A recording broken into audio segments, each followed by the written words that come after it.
Thank you, guys. All right, well then, we will get started with our TAPS meeting today at 12:02 p.m. Thank you everyone for joining. And again, my apologies for asking for this to be in person and then not to be in person. The full-time job, a few things came up, and so I had to adjust last minute this morning. Let's move forward with the move forward motion to approve the previous meeting minutes from February 24th. Motion to approve. I second it. All righty. Moves forward. Thank you both for that. In terms of consent items, the first up we have is 3A, the IGA with City of Centennial for East Smoky Hill Road maintenance. Oh, do we have a presentation about that? Yeah, Nicholas. Councilmember Horton, if you want a presentation, we can present all these, or we can just approve since they're on the consent items. So if you'd like one of them, one or all of them removed, we're certainly ready to present. Otherwise, we would ask for a motion to approve the consent agenda. Perfect. Sounds good. Motion to approve consent items 3A through 3D. I move to approve. I second. All right. And I vote yes as well. So those will move forward. Thank you all for your work on those projects. Next up is general business.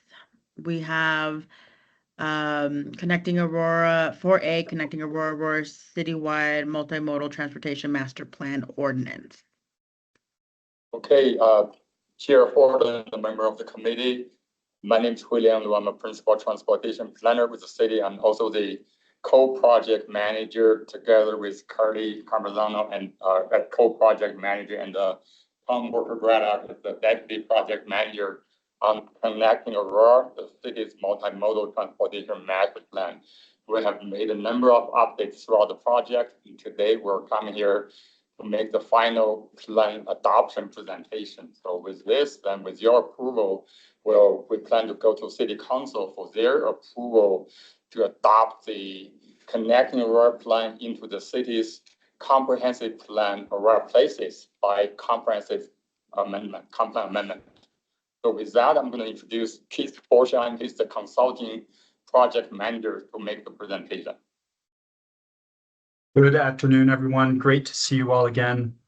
This presentation is largely a repetition of the presentation that we gave to you all just a couple weeks ago. So we're going to move through it, and there will be the question at the end to ask for your approval to move this forward to City Council study session in April. So really happy to be here at this stage with this project. It's been a great 2 years working with everyone at the city, and we feel really good about how the plan has come together. So with that, I will go into it.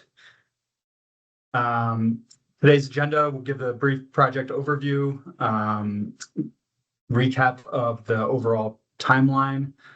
We'll go through the vision and goals. I will recap our community engagement efforts to date, present the vision for Aurora as a place-oriented city, a summary of the plan recommendations, and then again, that plan adoption timeline. So again, what is Connecting Aurora? It is the city's first citywide multimodal transportation master plan that really focuses on moving forward with all the various modes of how people move across the city. It would be adopted as part of Aurora's comprehensive plan, Aurora Places, as an amendment to that plan. And it's really intended to guide Aurora's transportation investments over the next couple of decades, including policies, programs, and projects. It informs the public development community, neighboring jurisdictions, all of Aurora's funding partners that this committee is very aware of, as well as future city council and staff. It builds on the recommendations from Aurora Places by establishing an integrated approach with that plan for transportation moving forward. Finally, it's really focused on creating that complete network of streets that serves all people, no matter how they choose to travel around the city.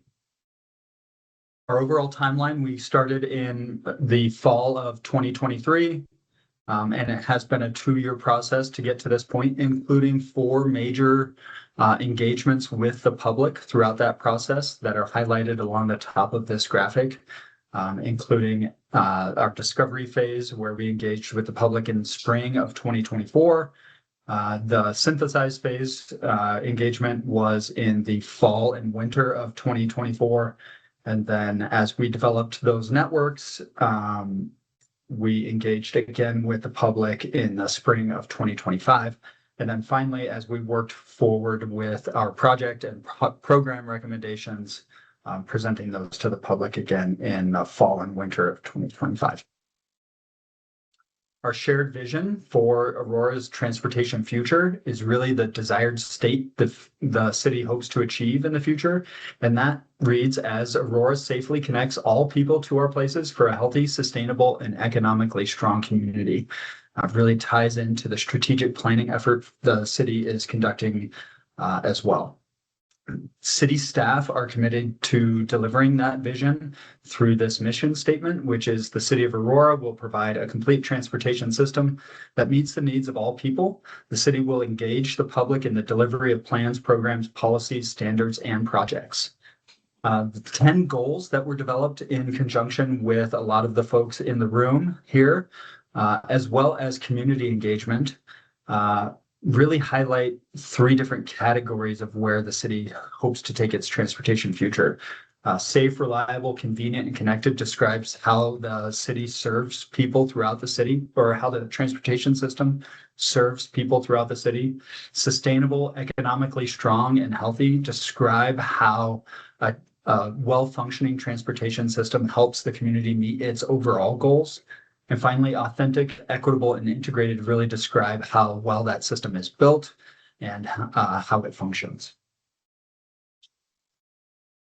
This slide presents an overview of the community engagement that we conducted throughout the process. We had over 1 million touch points with the community, meaning they engaged with the project on some level. Over 10,000 people visited the website throughout the course of the project, and we had nearly 2,000 surveys filled out, including surveys that asked people to provide location-specific comments via map pins. In addition to in-person public events that were hosted by the city staff did a great job of reaching out through existing community events and attendance at those existing community events to really meet people where they live and engage with people in that way. Our top transportation concerns that were highlighted through the discovery phase of the project really focused on safety and convenience, which led to the development of those goals. People felt that sometimes it feels unsafe to travel outside of a car. There are bottlenecks and dangerous driving behaviors. Destinations are too far to comfortably walk or bike, and that there's a lack of multimodal connections to those destinations. People really desire to have higher quality places as part of their street network.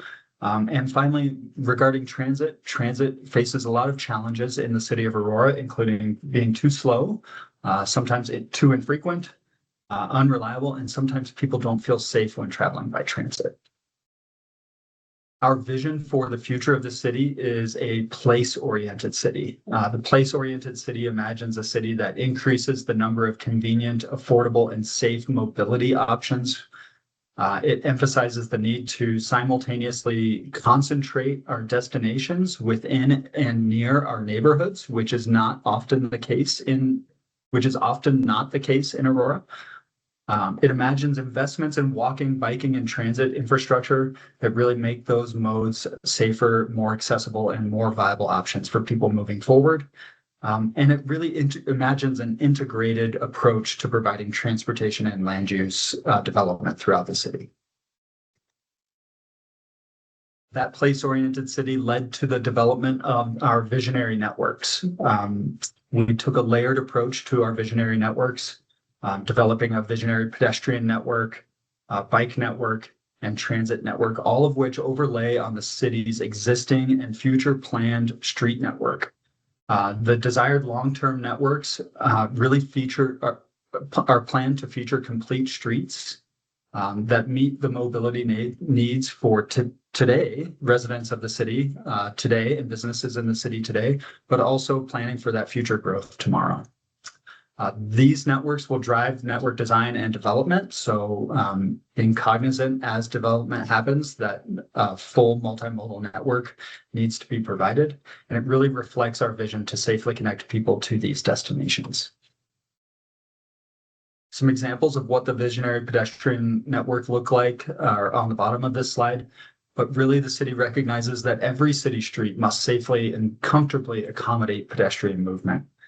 It's highly likely that any street in the city will see pedestrians every day. So we need to have a safe place for pedestrians to move across the city. The visionary bikeway network includes separated bike lanes, shared use paths, and new crossings. Many of these types of improvements have already been implemented throughout the city. And the visionary bikeway network really imagines an expansion of those kinds of improvements throughout the city so that everybody has a viable option to bike to their destinations. The visionary transit network includes service expansion, particularly as the city continues to grow to the east, increases in the frequency of transit service in established areas of the city, infrastructure improvements such as dedicated bus lanes or queue jumps for buses, and high capacity transit investments. Finally, the visionary auto network Connecting Aurora imagines the visionary auto network expanding as the city continues to grow as well, including new streets where new developments are occurring, as well as capacity and safety enhancements throughout the city. Shown here are some options for different intersection improvements, including roundabouts that are shown to have really great safety benefits. In order to realize these visions, the city plans to implement policies, programs, and capital investments to realize these visionary networks. But also there's a focus on continuing to expand our partnerships, both at the local, regional, state, and national levels. Particularly when it comes to funding these projects, the city recognizes the need to continue to work on those partnerships. We have a brief policy snapshot here, including 5 new or updated policies. These include complete streets policy and design guidelines, which will be a deliverable that follows upon the adoption of this plan. Designing streets for safer speeds, updating the city's traffic impact study guidelines. That includes new requirements for new development and redevelopment, as well as a focus on high frequency transit corridors. We've developed 12 new or updated programs as well. The programs on the left side here are really focused on multimodal connectivity throughout the city. So walking and biking and other ways that people move around without a car. And then on the right side, we have transit focused programs, as well as a continued focus for the city on maintaining its existing and future assets as well. We developed, in order to realize that vision, those visionary networks, nearly 900 individual project elements. Those elements span the wide variety of project types that the city can implement. And it is a very long list of projects that the city hopes to implement over the next few decades. Here are the maps of those projects. One thing I want to highlight here is that most of these projects, you'll notice, are in the currently established area of the city. And that's because that's where our existing needs are greatest. And as the city continues to grow to the east, many of those new streets, which we imagine again are complete streets, will be built by developers as they come online. I do want to highlight 2 ongoing safety initiatives that supplement these project developments that were created as part of Connecting Aurora. One is the Adams County Safety Action Plan, which is slated to complete in spring of 2026 as well. which identified almost 200 projects across the city of Aurora for implementation. And also, I want to highlight the city's existing traffic calming program, which is really popular and effective. And city staff hope to expand the use of that traffic calming program in the future as well. We went through a prioritization process to develop short, medium, and long-term project lists. The short-term project list is really something that we hope to achieve over the next 10 years.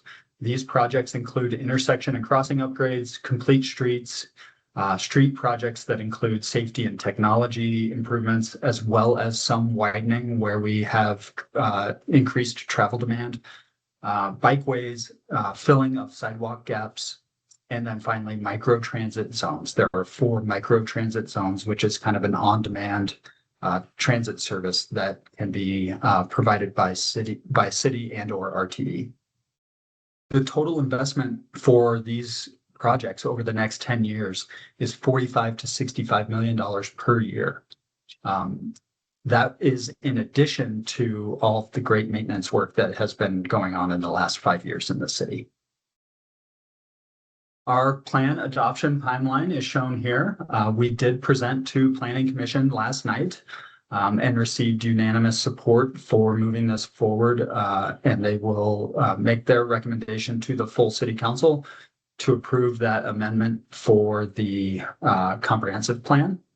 And then we do hope to present to the city council study session on the 20th of April, and then follow that up with full adoption at the full council study or council sessions in May. So that concludes our presentation, and I'm going to turn it back over to the folks in the room for the final slide, which is the question for the committee. And I think maybe before we get to that, we do have some time for question and answer. Thank you. Questions, council members, Wiles and Andrews. I have no questions. Yeah, I don't have any questions. I'm excited to see this move forward. Are there any other council members online? I know sometimes Mayor Pro Tem Coombs joins.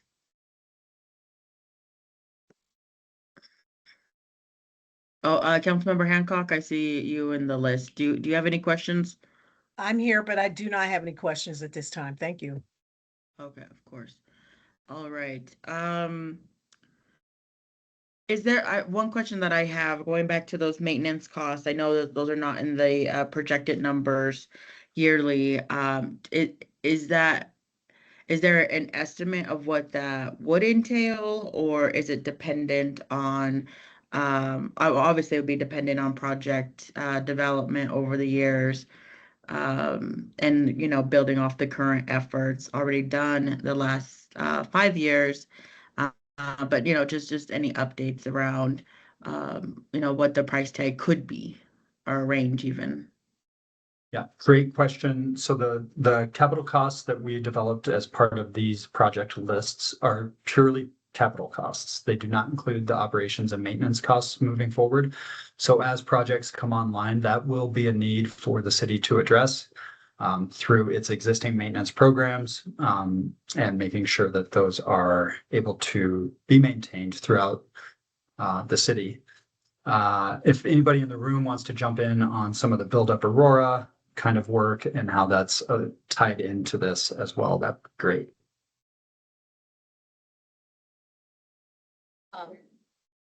Yeah, thanks, Keith. I'll chime in. This is Carly Campizano, Deputy Director of Public Works.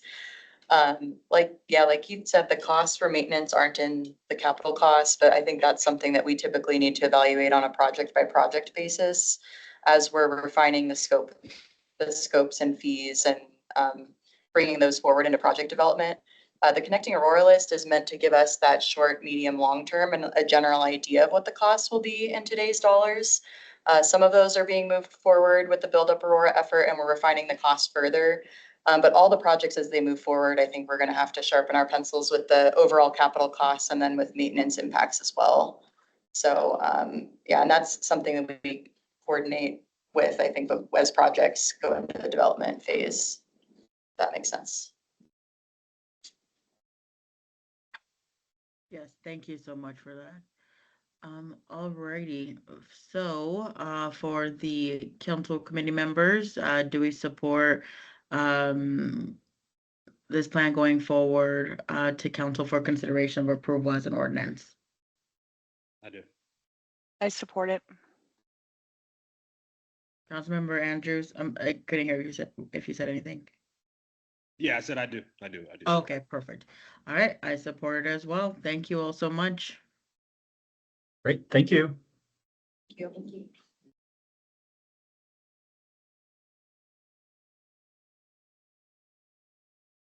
All right.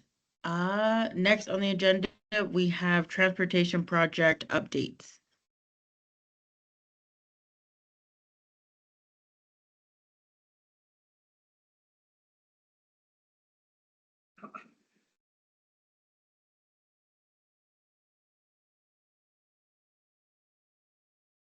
Hey everyone, I'm Kathy Valencia. I'm the Transportation Project Delivery Manager in Public Works. And today I'll be presenting just a snapshot of what we're working on in transportation project delivery. We've been asked to provide quarterly updates to TAPS to just let everyone know what we're working on.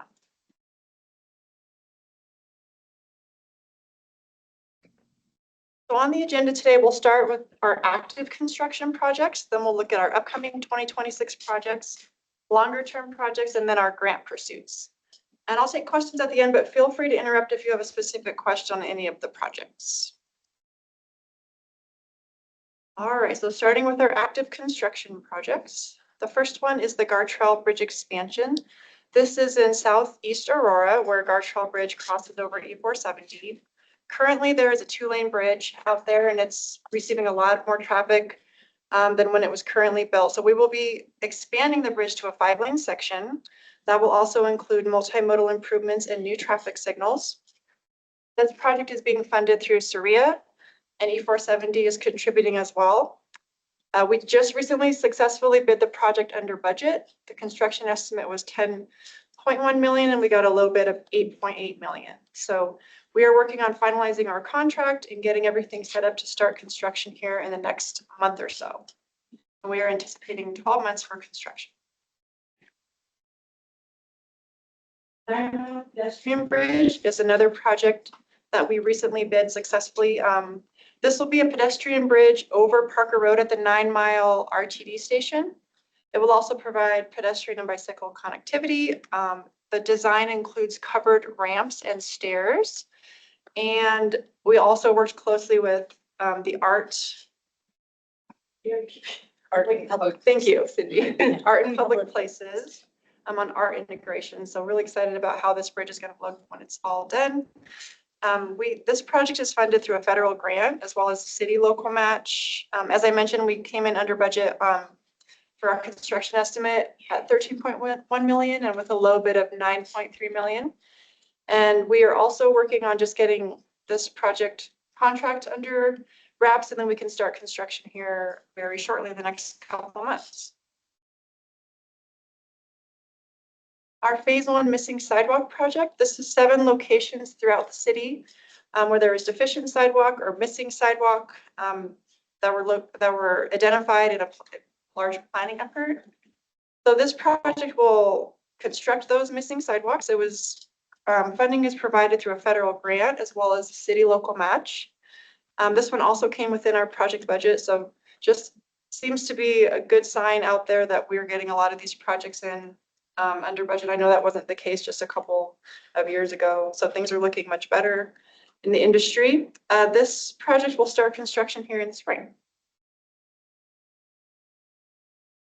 Next up is the Parker, Quincy, and Smoky Hill operational improvements. So this project is over at Parker Road, Smoky Hill Road, and Quincy, where they kind of intersect.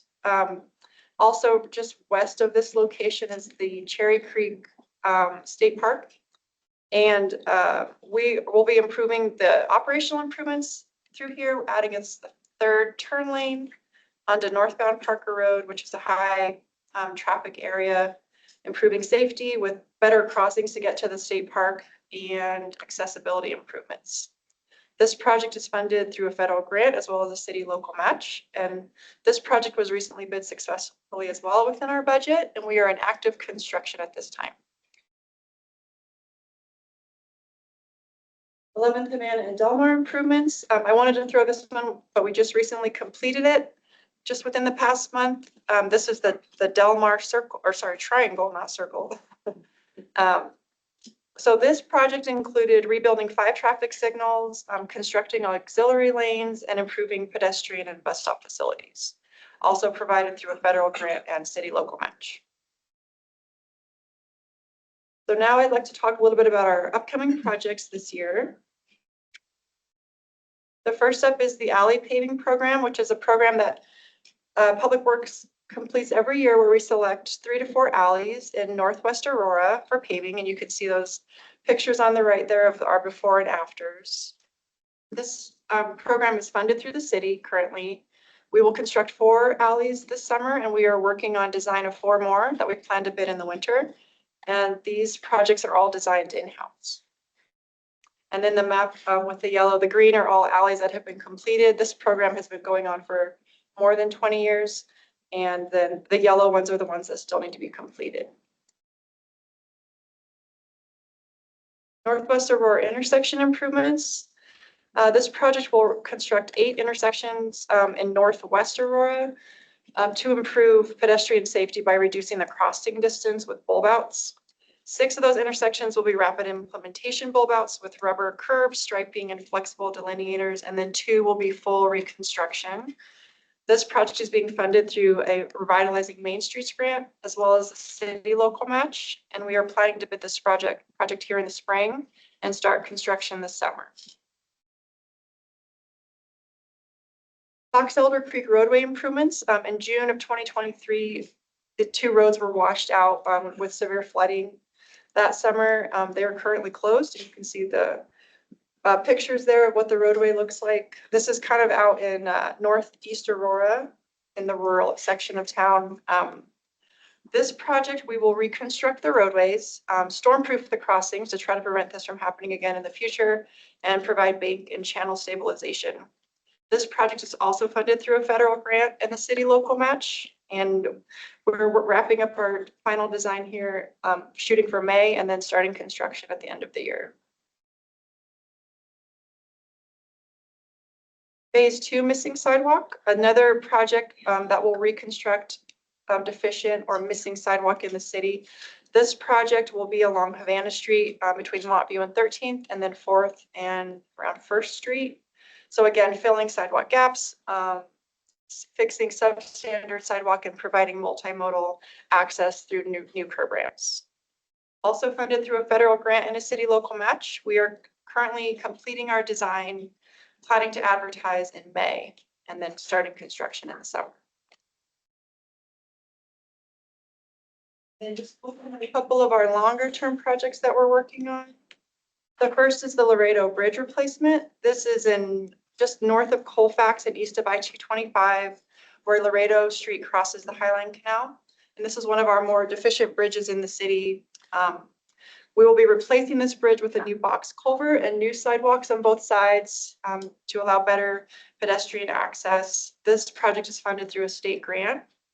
We are currently working on our design, and we'll plan on starting construction in the spring of 2027.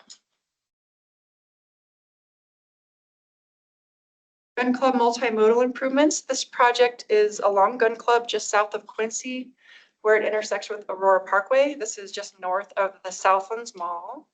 So currently there are only 2 lanes through this section of road. It's a pinch point along Gun Club.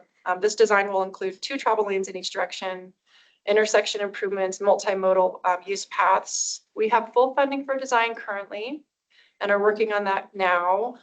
This project was funded through a grant, as well as a city local match and Arapahoe County local match. We currently do not have construction funding, but are working to try to secure that. Design will be complete in the spring of 27, and then we will construct hopefully soon after that.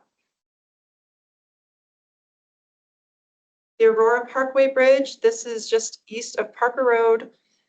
Currently, there's no road out there but the bridge that will cross E470 will be constructed by the city.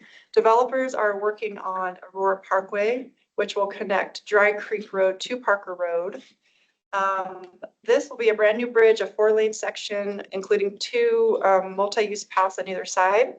This project is funded through SREA and the city. And we are coordinating with developers on the roadway design, with the bridge design, and then the construction will occur once that roadway is approved. The Alameda Bridge over I-225, just south and east or west of our location here at the Aurora Municipal Center. This is a CDOT-owned bridge where we're working closely with them on the design. Well, this project will replace the existing bridge, provide operational improvements, signal reconstruction, sidewalk widening. So this project is fully funded through design through a grant. We do not have construction funding at this time. Because this is a CDOT bridge, it would likely be something that CDOT would pursue with the city's assistance perhaps in the future. And then a couple of grant pursuits to share with you.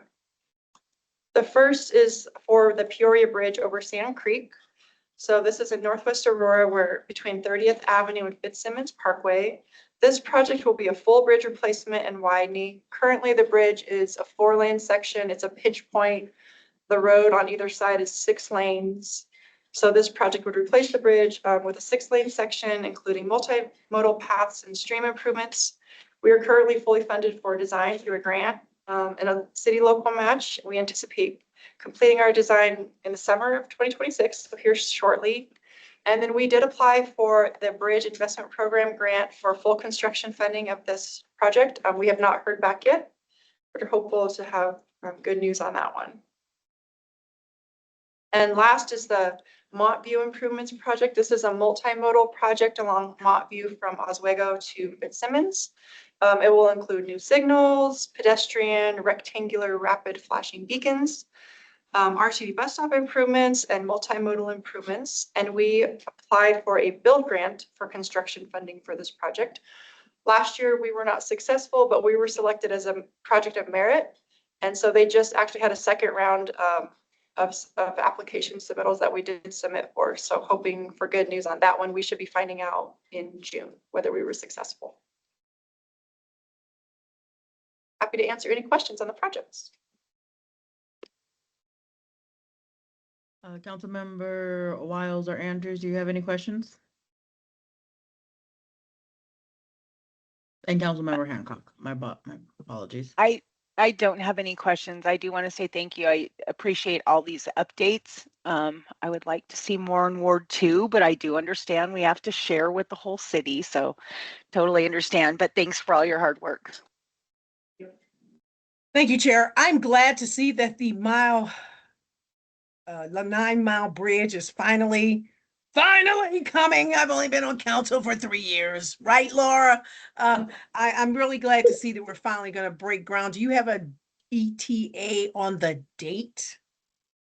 The date for starting construction is planned for sometime in May. We're having our pre-con meeting out there in a couple of weeks, but it likely won't look very busy for a while we get things wrapped up. Okay.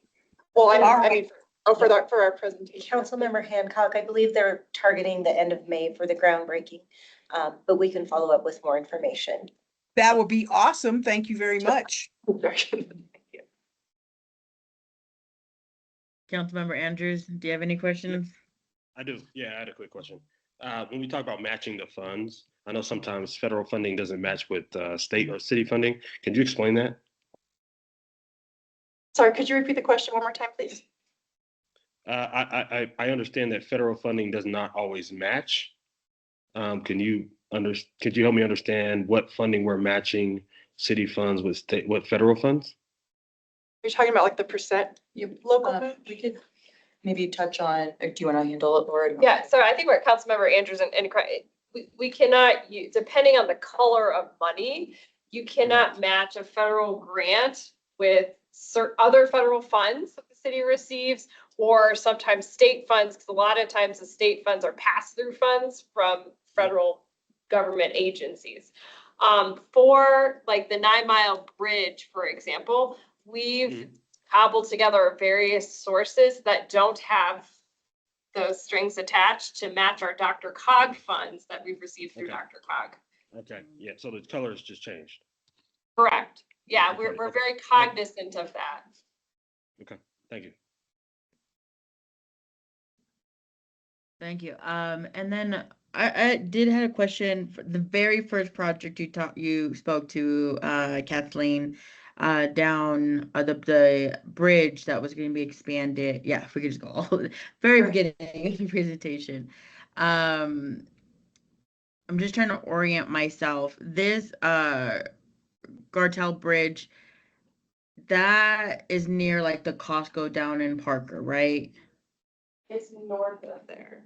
It's north of there? Okay. Yeah. So, What's that? oh, go ahead. Councilmember, Chair Horton, Cindy Collett, Deputy Director for Project Delivery.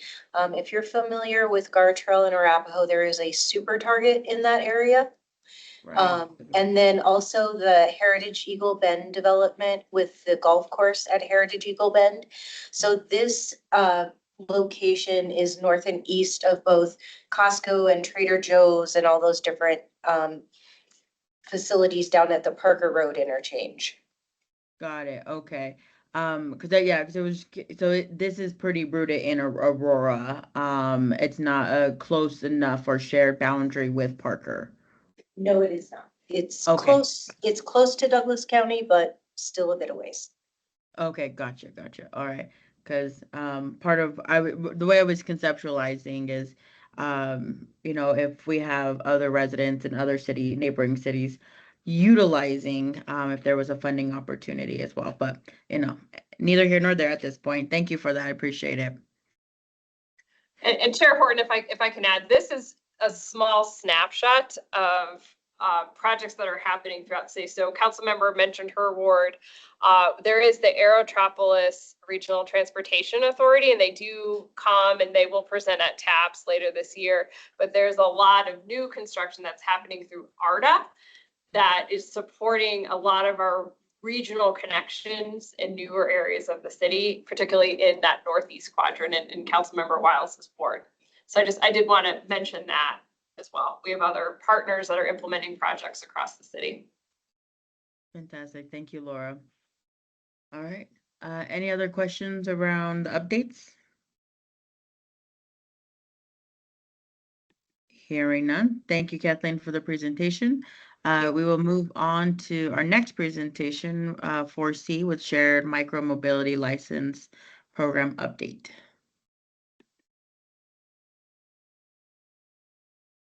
Scott's presenting this, so he's pulling up a presentation now. Hi, committee members. My name is Scott Bauman. I'm the Parking and Mobility Services Manager within Public Works. Co-presenting this Shared Micro-Mobility License Program Update as Tom brought it with me. Both of us co-manage this program.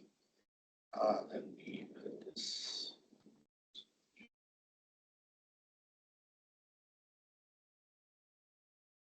All right.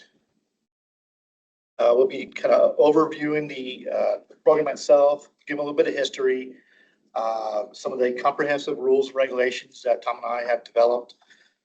Within that, there's a bunch of restrictions for devices that are micromobility. And at the end, we have some discussion and a question. So what is shared micromobility? It involves a small device, transportation device that's ideal for point-to-point transportation. It's usually a public rental device where you can take from one location and leave it at a second location. So if you're familiar with the scooters currently down in downtown Denver, that's what you're thinking of. So these devices can either be parked using docks or be dockless. Dockless is what you more often see, especially in Denver. A dockless device would be somewhat like a bike rack or some sort of a rack that would lock into the device and charge it, stuff like that. So again, examples would be like e-bikes, e-scooters. It can be anything, small, a single rider. It could be like a like a Segway, maybe, a provider wanted to have a skateboard. And at one time in San Francisco, they had like pogo sticks that lasted for a little bit. But Tom and I have developed comprehensive rules and regulations that are industry standards as well as lessons learned. So the program itself, we don't solicit. We kind of post it up on our website and allow applicants to apply. They have to put through an application process. We vet it very strongly. We have interviews and we talk with the operators. We constantly monitor the performance of the operators, the devices. We kind of keep track with back office devices and dashboards, as well as a third-party vendor. Dr. Cog has a provider we use. We have regular meetings, citizen complaints and concerns. We try and push towards the operator to handle all that. If there's a device that someone's someone has in their yard or near their yard or something, they call the operator to have it removed. It's a 1-year program. Renewals are based on performance. So if the operator is not performing well and they're not meeting our expectations, they may not be issued a license. Here's a little bit of a history. So the program has been in place for over 9 years. Started back in first devices on the street were 2017. OFO and Lime and Spin were issued permits. Spin never deployed in the city. 2018, so these are bicycles. So OFO had bicycles, these are pedal bikes. 2018, OFO departed, and then Lime also departed because they were awarded contracts in downtown Denver. So they kind of moved their devices, concentrating on Denver. 2019, Tom and I really dug in, went through the rules and regulations, some of the lessons learned from the pedal bikes and so forth, and we kind of revamped it, turned it into a license program, and put it back out for vendors to apply. In May of 21, Bird was licensed and they began their scooter operations. A little over a year and a quarter later, Bird did depart Aurora. And the summer of last year, Lime did apply for a license, and we were within days of issuing that license. And we kind of put a hold on that due to some concerns with some council members. This next slide here, this kind of gives you a little bit of Bird scooter rental history.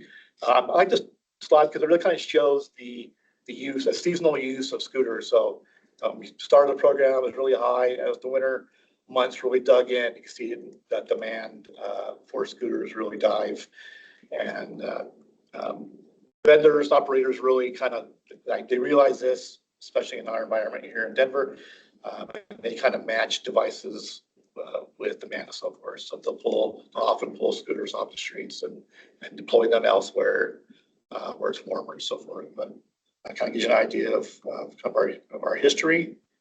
Our rules and regulations have it's comprehensive and it has 10 sections: safety, service, parking. Safety talks about like speed limits, how to ride, where to ride, the rules of the road, stuff like that. We have a designated service area where providers are required to have scooters or the devices. That's primarily in the Northwest Aurora area and all the RTD light rail stations within 2 miles. We have regulations and instructions on how to park a device, and how the vendors are encouraged to convey that information, and they have incentives and disincentives of how to park a device. Operation, vendors are required to have a 24/7 support, telephone line with it, where guests and customers can call. There's a rebalancing plan. Rebalancing is basically taking kind of random devices that are out and about, kind of putting them back in, next to RTD bus stops and transit stations and so forth. Equity plan, what's their plan for individuals that are unbanked or don't have a smartphone or don't have a credit card, stuff like that. And we have regular meetings with our vendors who are licensed. Tom and I dictate the fleet size and how many operators can be issued a license. And we'll talk a little bit more what that looks like down the road. Community engagement, we required all the operators to, have engagement in our community, signing members up, talking about safety and encouraging helmets and how to be a good rider of a device. There are strict reporting requirements to come back to us. Usage, how long scooters are being used or devices are being used. Data points that we require there. We do require them to have insurance and identification. There are fees associated to the program. There's a fleet size fee. There's an introductory fleet size cost. There's an infrastructure cost. So every rental that is started in the city, we get a little percentage of that. There's operator reserve. We'll talk a little bit about that in a little bit. And there's violations, there's fines. So we can have the ability to fine operators if they're not performing well. Some of the compliance and enforcement, again, we talked about if they aren't doing their due diligence as far as their provided plan, for as far as like parking devices or requirements for reporting and so forth, we have that built in for us to manage. Again, vendors are required to use incentives, disincentives, to get folks to properly ride the vehicles and properly park the vehicles. We can require designated parking areas. So if we have a congested corner, for example, we can, build like a parking box. We can kind of geo-fence. I can talk about that here in a minute. We can like designate where a rental device won't end its session unless you're at a specific pinpoint location. So there's those tools and toolbox for us to help manage it. And our rules and regulations also have clear requirements on where to park. So we say, in the sidewalks and the landscape, in the hardscape areas, next to bike rack or in bike racks, next to bike racks, not lawn, but sidewalk furniture, stuff like that. We have requirements. We're looking for 6-foot clear spaces, for ADA and just for pedestrian mobility around park devices. And again, we have the ability to fine operators if something is not to our liking. This is just kind of an example of some of the, when you rent a device, the operators have instructions on there of how to be a good citizen and how to park, where to park, stuff like that. So this is some of the things that they do as far as that promotion.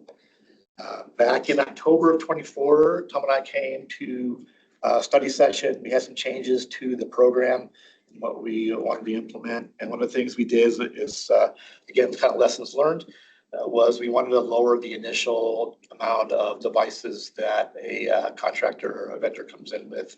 I was at 1 to 500, and we kind of reassessed that, and we wanted to be a little smaller cap, and we capped it at 300. So we have 3 entries, there's 1 entry. If a vendor comes in, they're only allowed to have 1 to 300 devices per their license. If they demonstrate a strong use for the device, so if they're like, they can show us, demonstrate like, yeah, we have a good rotation, we're renting most devices 2 or 3 times a day, and they want to apply and move up and deploy more scooters. Tom and I review that, and we may issue a license for them to increase. We have an infrastructure fee that is, was at 3, now it's at 5 cents for every single rental that is performed in the city. We get 5 cents cut for that. And we have an operator reserve amount. So before they even get a license, they have to give us $15,000. It was at 25, it's at 15 now. And that's really a bank of money. If they ever go out of operate, if they close their doors and like leave all these devices behind, and allows us to hire someone to pick them up and store them and all that stuff. So we have some funds to kind of go after and help us fix something that went wrong and so forth. We are open to question and answers, and we have a couple different questions here as well. Thank you, Scott, for the presentation. Council members, questions? Yeah, I have a question. So are these vendors allowed to put them throughout the city, or is it targeted in certain areas? How does that work? Yeah, so they get a license to deploy devices anywhere in the city. We do require a service area, so they have to put them within 2 miles of a transit rail stop. And we encourage, as well as the other part of that requirement is Northwest Aurora, where most of the use really did occur last time. But they can deploy anywhere. But they, these contractors, these operators, they want to put them where customers need them or want to provide them. So they're naturally attracted to transit stations and so forth. Great, thank you. Chair, Councilmember Question. Hancock? Yeah, of how are course. they gonna retrieve these things? Do they have, trackers on them? So, because I know, I remember early last year, I came outside my house and there was one in front of in my driveway, far away from a transit station. So how are you gonna mitigate these things being thrown all over the city? Yeah, so they are tracked. They are have trackers in them, GPS marked. And we do have a reposition plan where they should be picking them up. But the ideal situation or scenario for these types of programs is the rotation. You leave one here, someone comes behind you and picks it up and so forth. If the device is left for multiple days, then we can call it out and get them, but they should be picking up those devices and putting them where demand indicates where they're needed. Yeah, and if I may add on to that, Councilman Hancock, this is Tom Woodbrow, Senior Transportation Planner. One of the requirements that we require is that on each device there's a contact number or a contact number. That's someone who, they may not have an account with the service provider, they may not have a smartphone, but they likely have a phone. And anyone that sees a device improperly parked can call that contact number and get that device moved. We have requirements that if a service provider is contacted during business hours, they have to move that device within 4 hours. We also have the ability, or as per the contract, we require the service providers to give us access to a digital dashboard. So at any time throughout the day, city staff members can see where that device is parked. And then we've also in the past worked with, shopping centers that for whatever reason don't want the devices on their shopping centers. And so we can draw a geo fence around that shopping center. So as the device approaches that shopping center, it will slow down and come to a stop. So we have a variety of tools in the toolbox. Okay. Thank you for that. Councilmember Andrews?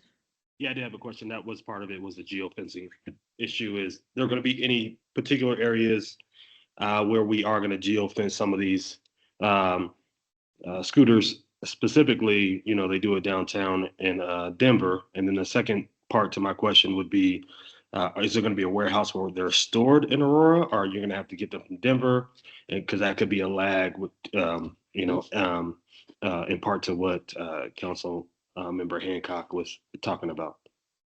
Yeah, when Bird was here for their stay, we had several geo-fenced areas. The medical campus is one of them. They particularly don't want the devices. There's a couple different commercial developments that didn't want them, and we put boundaries around that, as well as like Southlands Mall. We kind of didn't, they didn't want it as well. I didn't see a lot of scootage usage out there, but we also deployed, we used the geofencing to also create slow zones. So like downtown Aurora and Colfax through that district there, we actually made Colfax like a slow zone so that scooter automatically reduce speed and not, just be more safe through there, through the smaller sidewalks. stuff like that. So we've used it before. I remember there's one occasion where a resident she was a corner house near a high school that always has scooters like kind of deposited in her front yard there and stuff. And we geo-fetched her property to be a no rental stoppage time, stuff like that. So they couldn't end the session near her yard and so forth. So we have those devices in our toolbox. And the other part, yeah, the vendors usually have warehouse facilities where they do the maintenance. So they'll pick up a device, they'll charge them the devices when you get charged, as well as repair and replace and so forth. So will that warehouse be in Aurora? We don't require it. But it's usually essentially located, if they have multiple contracts with multiple cities, it'll be essentially located somewhere in the city, the metro area. All right, thank you. Yeah, I have a couple of questions. The first is going back to the tracking of citizen complaints. I know on the slide it says that those are routed to the vendor. Do we make a note of that on the city side to see what's coming in and what the vendor's responding to, just so we're collecting that information and data? Yeah, we track that. So we really didn't have a lot of complaints. We have some inquiries regarding, hey, like I'm a shopping complex. I'd rather not have these devices around. And some folks, some commercial properties wanted the devices. So we tracked all that and complaints. Literally, we'll try to redirect the complaints, or Access Aurora will help direct complaints to the actual vendor, because they're the ones that they'll put in a middleman, have us redirect those things, kind of slow the process down. But we rather have the citizens contact the operators directly. And it's like Tom mentioned, each device has a number on it, each device has a phone number, and we are encouraging individual folks that have like an individual complaint on a device or two to contact the operator directly. But we track those, yes. Okay, perfect. Thank you. Yeah, because I just figured that, as Aurora grows, as we're talking about connecting Aurora, we're collecting data that can help inform policy, right?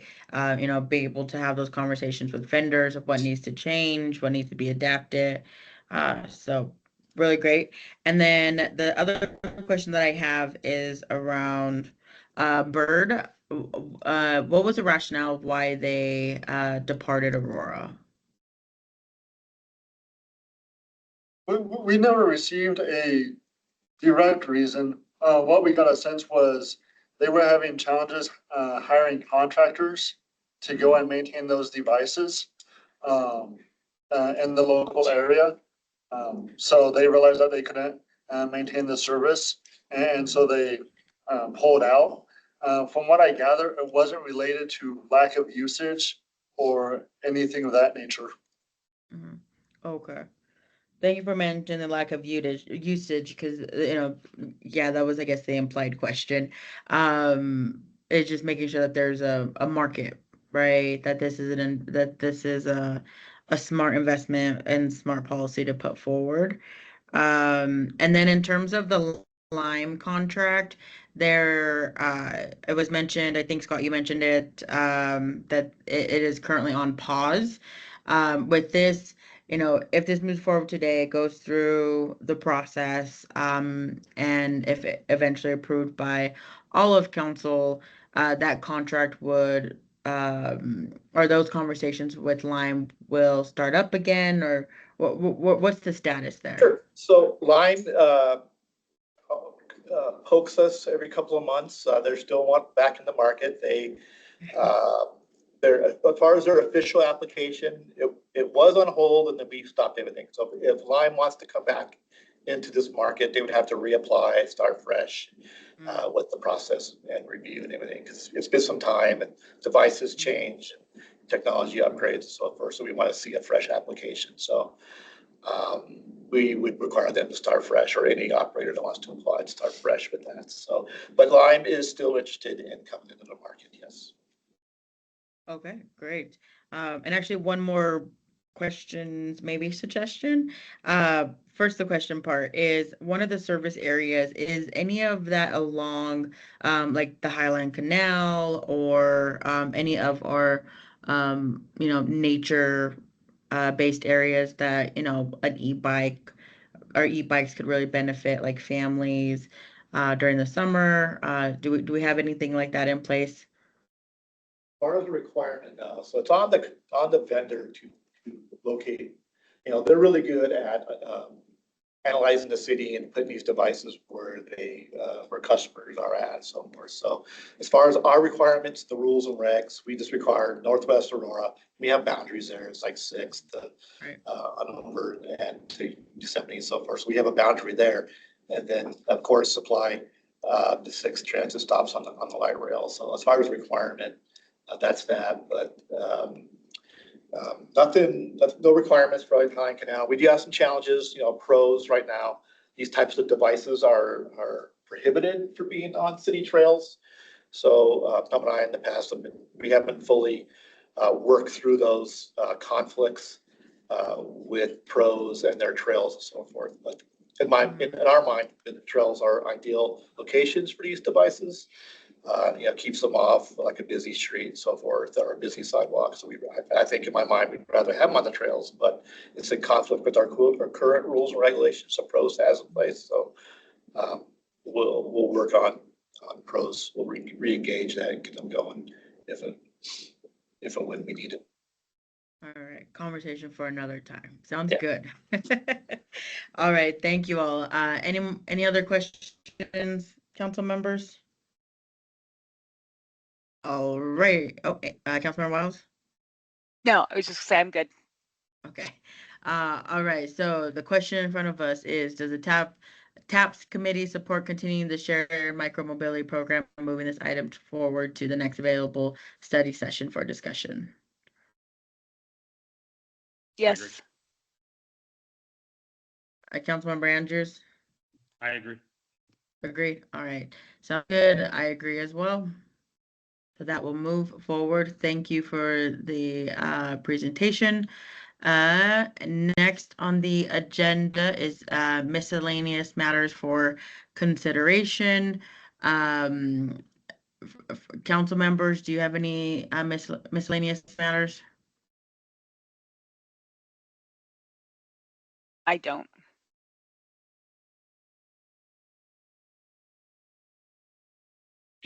I don't. All right. Okay. Staff, anything on your end? Nothing on our end. All righty. And then from there, we have item 6, anticipated topics for next meeting. So we have right now just 2 items that are on the horizon for our April meeting. One is the neighborhood traffic calming program update from our transportation and mobility folks. And then the other one is a 38th Avenue maintenance and operations IGA with Adams County. So I can change between now and then, but those are the 2 items that appear to be on the agenda for next month. Okay. Thank you. Councilmember Wiles, Andrews, or Hancock, is there any transportation or public works related items you would like to see added to the agenda for April? I agree. Not at this time. I'm excited to hear about the traffic calming, though. That's a huge thing out here. I have none at this time. Thank you. Yeah, no question. Okay. All right. And if anything needs to be added to the agenda for April, just please reach out, council members, to myself, or staff to me as well. And we can get that together. And then in terms of our next meeting, it is confirmed for Thursday, April 23rd at 12 p.m. in the Aurora room. And if there is nothing else, we can be adjourned at 1:06 p.m. Much. Thank All you. right, thank you guys. Rest of Have a your day. good one.